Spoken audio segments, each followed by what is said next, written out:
Fakta menarik air terjun Imbak.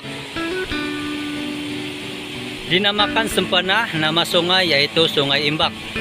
Dijumpai pada tahun 2000 semasa ekspedisi saintifik yang pertama di kawasan konservasi Kinian Imbak.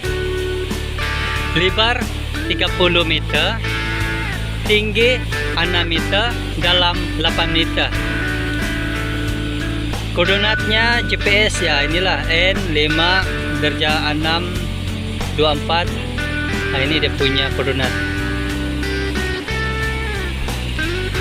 Air sungai yang berwarna T adalah terhasil daripada larutan tanin dari vegetasi.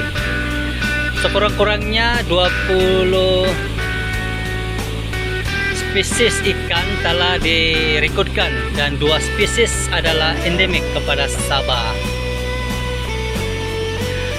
Terletak di pertemuan 2 buah sungai, yaitu Sungai Imbak dan Sungai Kangkawat.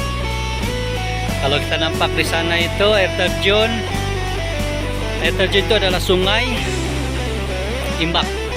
Yang di bawah jembatan ini adalah Sungai Kangkawat. Oke, terletak 1,5 km daripada study center yang tempat kita tinggal di study center.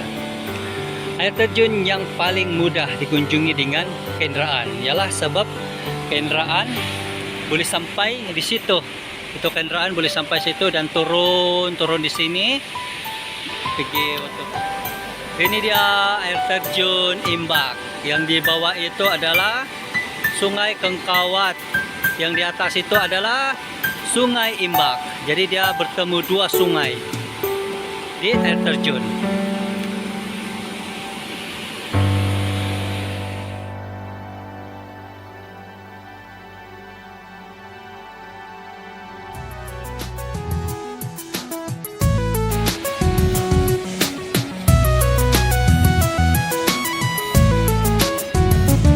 Ini Sungai Imbak. Sungai Imbak, kita berada di sini, jembatan.